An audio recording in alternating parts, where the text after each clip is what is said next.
ಎಲ್ಲರಿಗೂ ನಮಸ್ಕಾರ ಸ್ನೇಹಿತರೆ, ಮತ್ತೊಂದು ಹೊಸ ವಿಡಿಯೋಗೆ ಎಲ್ಲರಿಗೂ ಸ್ವಾಗತ. ಇವತ್ತು SSCಯಿಂದ 17,727 ಬೃಹತ್ ನೇಮಕಾತಿ ಅಂತ ಹೇಳ್ಬೋದು ಸ್ನೇಹಿತರೆ. SSC CGLನಲ್ಲಿ ಖಾಲಿರ್ತಕ್ಕಂಥ 17,727 ಹುದ್ದೆಗಳು ಖಾಲಿದ್ದು, ಈ ಖಾಲಿರ್ತಕ್ಕಂಥ ಹುದ್ದೆಗಳಿಗೆ ಅರ್ಹ ಮತ್ತು ಆಸಕ್ತ ಅಭ್ಯರ್ಥಿಗಳಿಂದ ಅರ್ಜಿಯನ್ನು ಕರೆದಿದ್ದಾರೆ ಸ್ನೇಹಿತರೆ. ಈ ಒಂದು ಹುದ್ದೆಗೆ ಯಾವ ರೀತಿಯಾಗಿರ್ತಕ್ಕಂಥ ಅರ್ಹತೆಯನ್ನು ಹೊಂದಿರಬೇಕು ಅಂದರೆ ಯಾವ ಶೈಕ್ಷಣಿಕ ಅರ್ಹತೆಯನ್ನು ಹೊಂದಿರಬೇಕು, ಇದಕ್ಕೆ ವಯಸ್ಸಿನ ಮಿತಿ ಎಷ್ಟಿರಬೇಕು, ಇದಕ್ಕೆ ಮಾಸಿಕ ಸಂಬಳ ಎಷ್ಟಿರುತ್ತೆ, ಯಾವ ದಿನಕ್ಕೆ ಅರ್ಜಿಯನ್ನು ಸಲ್ಲಿಸಬೇಕು, ಇದಕ್ಕೆ ವಯೋಮಿತಿ ಸಲ್ಲಿಕೆಯನ್ನು ಕೊಟ್ಟಿದ್ದಾರೆ, ಯಾವ ಕಾಸ್ಟ್ಗೆ ಎಷ್ಟಿಷ್ಟು ವಯೋಮಿತಿ ಸಲ್ಲಿಕೆಯನ್ನು ಕೊಟ್ಟಿದ್ದಾರೆ, ಎಲ್ಲ ರೀತಿಯ ಸಂಪೂರ್ಣ ಮಾಹಿತಿ ತಿಳಿಸ್ಕೊಡ್ತೀನಿ. ಆದಷ್ಟು ವಿಡಿಯೋನ ಸ್ಕಿಪ್ ಮಾಡದೆ ಕೊನೆಯ ನೋಡಿ ಸ್ನೇಹಿತರೆ. ಬನ್ನಿ ಸ್ನೇಹಿತರೆ, ಒಂದಾಗಿ ಮಾಹಿತಿಯನ್ನು ನೋಡ್ತಾ ಹೋಗೋಣ ಸ್ನೇಹಿತರೆ. ಹಾಗೆ ಸ್ನೇಹಿತರೆ, ಈ ವಿಡಿಯೋ ಸ್ಟಾರ್ಟ್ ಮಾಡೋಕ್ಕಿಂತ ಮುಂಚೆ ಇನ್ನೂ ಯಾರು ನಮ್ಮ ಚಾನಲ್ಗೆ ಸಬ್ಸ್ಕ್ರೈಬ್ ಮಾಡಿಲ್ಲ ಅಂದರೆ ಕೂಡಲೇ ಸಬ್ಸ್ಕ್ರೈಬ್ ಆಗಿ, ಹಾಗೆ ಪಕ್ಕದಲ್ಲಿರ್ತಕ್ಕಂಥ ಬೆಲ್ಲೈಕನ್ ಕೂಡ ಕ್ಲಿಕ್ ಮಾಡಿ ಆಲ್ ಅಂತ ಪ್ರೆಸ್ ಮಾಡ್ಕೊಳ್ಳಿ ಸ್ನೇಹಿತರೆ. ಯಾಕಂದರೆ ನಾವು ಬಿಡ್ತಕ್ಕಂಥ ಎಲ್ಲ ಹೊಸ ವಿಡಿಯೋಗಳು ನಿಮಗೆ ನೋಟಿಫಿಕೇಶನ್ ಮುಖಾಂತರ ಎಲ್ಲಕ್ಕಿಂತ ಮುಂಚಿನ ಬಂದು ತಲುಪುತ್ತೆ ಸ್ನೇಹಿತರೆ. ಬನ್ನಿ ಸ್ನೇಹಿತರೆ, SSC ಅಂದರೆ ಸ್ಟಾಫ್ ಸೆಲೆಕ್ಷನ್ ಕಮಿಷನ್ ಇಂದ 17,727 ಹುದ್ದೆಗಳು ಖಾಲಿ ಇದ್ದು, ಈ ಒಂದು ಬೃಹತ್ ನೇಮಕಾತಿಗೆ ಅರ್ಜಿಯನ್ನು ಕರೆದಿದ್ದಾರೆ. ಆಸಕ್ತ ಮತ್ತು ಅರ್ಹ ಅಭ್ಯರ್ಥಿಗಳು ಸದರಿ ಹುದ್ದೆಗಳಿಗೆ ಅರ್ಜಿ ಸಲ್ಲಿಸಲಿಕ್ಕೆ ನಿಗದಿಪಡಿಸಿದ ದಿನಾಂಕಗಳಿಗೆ ಏನು ಮಾಡಬೇಕು, ಅರ್ಜಿಯನ್ನು ಸಲ್ಲಿಸಬೇಕು ಸ್ನೇಹಿತರೆ. ಹುದ್ದೆಗಳಿಗೆ ಅಗತ್ಯ ಇರತಕ್ಕಂಥ ವಿದ್ಯಾರ್ಹತೆ, ವೇತನ ಶ್ರೇಣಿ, ವಯೋಮಿತಿ, ಅರ್ಜಿ ಸಲ್ಲಿಕೆ ಶುಲ್ಕ, ಹುದ್ದೆಗಳ ವಿವರ, ಇತರ ಎಲ್ಲ ಮಾಹಿತಿಗಳನ್ನ ನಾವು ವಿಡಿಯೋದಲ್ಲಿ ತಿಳಿಸ್ಕೊಟ್ಟಿದ್ದೀನಿ. ಸ್ಕಿಪ್ ಮಾಡಿದೆ ನೋಡಿ ಸ್ನೇಹಿತರೆ. ಇಲಾಖೆ ಹೆಸರು ಬಂದ್ಬಿಟ್ಟು ಸ್ಟಾಫ್ ಸೆಲೆಕ್ಷನ್ ಕಮಿಷನ್ ಅಂತ ದೇಶದಿಂದ ಅಂದರೆ SSC CGL. ಹುದ್ದೆ ಹೆಸರು ಬಂದ್ಬಿಟ್ಟು ವಿವಿಧ ಹುದ್ದೆಗಳ ಸ್ನೇಹಿತರೆ. ಒಟ್ಟು ಹುದ್ದೆಗಳು ಬಂದ್ಬಿಟ್ಟು ಇಲ್ಲಿ 17,727 ಹುದ್ದೆಗಳ ಸ್ನೇಹಿತರೆ. ನಿಮಗೆ ಸ್ಪಷ್ಟವಾಗಿ ಕಾಣ್ತದೆ ಸ್ನೇಹಿತರೆ.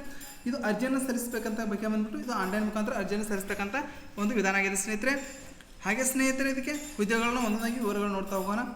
ಇಲ್ಲಿ ಸಹಾಯಕ ವಿಭಾಗಾಧಿಕಾರ, ಹಾಗೆ ಸಹಾಯಕ ವಿಭಾಗಾಧಿಕಾರಿ, ಇನ್ಸ್ಪೆಕ್ಟರ್, ಸಹಾಯಕ ಜಾರಿ ಅಧಿಕಾರಿ, ಸಬ್ ಇನ್ಸ್ಪೆಕ್ಟರ್, ಕಾರ್ಯನಿರ್ವಾಹಕ ಸಹಾಯಕ, ಸಂಶೋಧನಾ ಸಹಾಯಕ, ವಿಭಾಗೀಯ ಲೆಕ್ಕಾಧಿಕಾರಿ, ಹಾಗೆ ಸ್ನೇಹಿತರೆ sub inspector, junior international officer, ಹಾಗೆ ಜೂನಿಯರ್ ಸ್ಟ್ಯಾಟಿಸ್ಟಿಕಲ್ ಆಫೀಸರ್, ಹಾಗೆ ಎಡಿಟರ್, ಲೆಕ್ಕ ಪರಿಶೋಧಕ, ಅಕೌಂಟೆಂಟ್, ಜೂನಿಯರ್ ಅಕೌಂಟೆಂಟ್, ಹಾಗೆ ಪೋಸ್ಟಲ್ ಅಸಿಸ್ಟೆಂಟ್, ಸ್ಟಾರ್ಟಿಂಗ್ ಅಸಿಸ್ಟೆಂಟ್, ಹಿರಿಯ ಸೆಕ್ರೆಟರಿಯೇಟ್ ಸಹಾಯಕ ಹಾಗೂ ಮೇಲಿನ ವಿಭಾಗದ ಕ್ಲರ್ಕ್, ಹಾಗೆ ಹಿರಿಯ ಆಡಳಿತ ಸಹಾಯಕ, ತೆರಿಗೆ ಸಹಾಯಕ, ಇವೆಲ್ಲ ಹುದ್ದೆಗಳಿಗೆ ಅರ್ಜಿಯನ್ನು ಕರೀತಾರೆ. ಇದಕ್ಕೆ ವಿದ್ಯಾರ್ಥಿ ನೋಡಿದರೆ ಸ್ನೇಹಿತರೆ, SSC ಅಧಿಕೃತ ಅಧಿಸೂಚನೆ ಪ್ರಕಾರ ಅಭ್ಯರ್ಥಿ ಯಾವುದೇ ಮಾನ್ಯತೆ ಪಡೆದಂಥ ಮಂಡಳಿಯಿಂದ ಅಥವಾ ವಿಶ್ವವಿದ್ಯಾಲಯಗಳಿಂದ ಪದವಿ ಕಾನೂನಲ್ಲಿ ಪದವಿ ಪೂರ್ಣಗೊಳಿಸಿರಬೇಕು. ಅಂದರೆ ನೀವು ಒಂದು ಡಿಗ್ರಿಯನ್ನು ಮುಗಿಸ್ತಕ್ಕಂಥ ಅಭ್ಯರ್ಥಿಗಳು ಯಾರು ಬೇಕಾದರೂ ಕೂಡ ಅಪ್ಲಿಕೇಶನ್ ಹಾಕ್ಲಿಕ್ಕೆ ಒಂದು ಅವಕಾಶ ಇರುತ್ತೆ ಸ್ನೇಹಿತರೆ.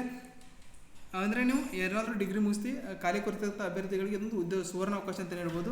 ಹಾಗೆ SSC ಅಧಿಕೃತ ಅಧಿಸೂಚನೆ ಪ್ರಕಾರ ಅರ್ಜಿ ಸಲ್ಲಿಕೆ ವಯಸ್ಸಿನ ಮಿತಿಯನ್ನು ನೋಡೋದಾದರೆ 18 ವರ್ಷ ಕನಿಷ್ಠ, ಅಂದರೆ 18 ವರ್ಷ ಮೇಲ್ಪಟ್ಟ ಅಭ್ಯರ್ಥಿಗಳು, ಗರಿಷ್ಠ 30 ವರ್ಷ ಒಳಗಿರ್ತಕ್ಕಂಥ ಯಾರು ಬೇಕಾದ್ರೂ ಕೂಡ ಅಪ್ಲಿಕೇಶನ್ನ ಹಾಕಲಕ್ಕೆ ಕೂಡ ಅವಕಾಶ ಇದೆ. ಹಾಗೆ ವಯೋಮಿತಿ ಅಂದರೆ ಸಡಿಕೆ ಕೂಡ ಇದೆ, ಅದನ್ನು ಕೂಡ ನೋಡ್ತಾ ಹೋಗೋಣ ಸ್ನೇಹಿತರೆ. ವಯೋಮಿತಿ ಸಡಿಕೆ ಅಂತ ನೋಡಿದರೆ OBC ESM ಅಭ್ಯರ್ಥಿಗಳಿಗೆ 3 ವರ್ಷ, SC ST ಅಭ್ಯರ್ಥಿಗಳಿಗೆ 5 ವರ್ಷ, ಅಂಗವಿಕಲ ಅಭ್ಯರ್ಥಿಗಳಿಗೆ 10 ವರ್ಷ, ಅಂಗವಿಕಲ OBC ಅಭ್ಯರ್ಥಿಗಳಿಗೆ 13 ವರ್ಷ, ಅಂಗವಿಕಲ SC ST ಅಭ್ಯರ್ಥಿಗಳಿಗೆ 15 ವರ್ಷ ಸ್ನೇಹಿತರೆ. ಇದು ಅಂಗವಿಕಲ ಸಾಮಾನ್ಯ ಅಭ್ಯರ್ಥಿಗಳು 10 ವರ್ಷ ವಯೋಮಿತಿ ಸಲ್ಲಿಕೆ ಇದ್ದರೆ, ವಯೋಮಿತಿ ಅಂಗವಿಕಲ OBC ಅಭ್ಯರ್ಥಿಗಳು 13 ವರ್ಷ ಇದೆ, ಅಂಗವಿಕಲ SC ST ಅಭ್ಯರ್ಥಿಗಳಿಗೆ 15 ವರ್ಷ ಮಾಡಿದ ವಯೋಮಿತಿಗೆ ಸಲ್ಲಿಕೆಯನ್ನು ಕೂಡ ಕೊಟ್ಟಿದ್ದಾರೆ ಸ್ನೇಹಿತರೆ. ವೇತನ ಶ್ರೇಣಿ ಬಂದು ನೋಡಿದ್ರೆ ಸ್ನೇಹಿತರೆ, ಆಯ್ಕೆಯಾದಂಥ ಅಭ್ಯರ್ಥಿಗಳಿಗೆ ಮಾಸಿಕ ರೂಪಾಯಿ 44,900ರಿಂದ ರೂಪಾಯಿ 1,24,000 ಏನಿರುತ್ತೆ ಮಾಸಿಕ ವೇತನ ಕೂಡ ನೀಡಲಾಗುತ್ತೆ ಅಂತ ನಮ್ಮ ಒಂದು ವೆಬ್ಸೈಟ್ನಲ್ಲಿ ತಿಳಿಸಿದ್ದಾರೆ ಸ್ನೇಹಿತರೆ. ಹಾಗೆ ಸ್ನೇಹಿತರೆ, ಅರ್ಜಿ ಶುಲ್ಕ ಬಂದು ನೋಡಿದ್ರೆ SC ST ಅಂಗವಿಕಲ ಮಹಿಳಾ ಅಭ್ಯರ್ಥಿಗಳಿಗೆ, ESM ಅಭ್ಯರ್ಥಿಗಳಿಗೆ ಯಾವುದೇ ರೀತಿಯಂಥ ಅರ್ಜಿ ಶುಲ್ಕ ಇರುವುದಿಲ್ಲ ಸ್ನೇಹಿತರೆ. ಸಾಮಾನ್ಯ ಅಥವಾ OBC ಅಭ್ಯರ್ಥಿಗಳಿಗೆ ರೂಪಾಯಿ 100 ಇರುತ್ತೆ ಅರ್ಜಿ ಶುಲ್ಕ ಆಗಿರುತ್ತೆ ಸ್ನೇಹಿತರೆ. ಇದು ಪಾವತಿ ವಿಧಾನ ಬಂದ್ಬಿಟ್ಟು ಆನ್ಲೈನ್ ಮುಖಾಂತರ ಹೇಳ್ಬೇಕು, ನೀವು ಒಂದು DDಯನ್ನು ತುಂಬಬೇಕಂತ ಕೂಡ ತಿಳಿಸಿದ್ದಾರೆ. ಹಾಗೆ ಇದಕ್ಕೆ ಆಯ್ಕೆ ವಿಧಾನ ಬಂದ್ಬಿಟ್ಟು ನೋಡಿದ್ರೆ ಸ್ನೇಹಿತರೆ, ಕಂಪ್ಯೂಟರ್ ಆಧಾರಿತ ಪರೀಕ್ಷೆ ಟೈರ್ 1 ಮತ್ತು ಟೈರ್ 2 ಅಂತ 2 ಪರೀಕ್ಷೆ ನಡೆಸ್ತಾರೆ. ಮೊದಲಿಗೆ ಕಂಪ್ಯೂಟರ್ ಆಧಾರಿತ ಟೈರ್ 1 ಪರೀಕ್ಷೆ ನಡೆಸ್ತಾರೆ. ಅಲ್ಲಿ ಪಾಸ್ ಆಗಿರ್ತಕ್ಕಂಥ ಶಾರ್ಟ್ ಲಿಸ್ಟ್ ಕೊಡ್ತಾರೆ. ಪಾಸ್ ಆಗಿರ್ತಕ್ಕಂಥ ಅಭ್ಯರ್ಥಿಗಳಿಗೆ ಟೈರ್ 2 ಬರಲಿಕ್ಕೆ ಒಂದು ಅರ್ಹತೆ ಇರುತ್ತೆ. ಆ ಬದಲು ಏನಾದರೂ ಪಾಸ್ ಆದರೆ ನೀವು ಆನಂತರ ಸಂದರ್ಶನ ಇರುತ್ತೆ. ಸಂದರ್ಶನದಲ್ಲಿ ಪಾಸ್ ಆದ ನಂತರ ನಿಮಗೆ ಡೈರೆಕ್ಟ್ ಆಗಿರ್ತಕ್ಕಂಥ ಒಂದು ಆಯ್ಕೆ ವಿಧಾನ ಆಗಿರುತ್ತೆ.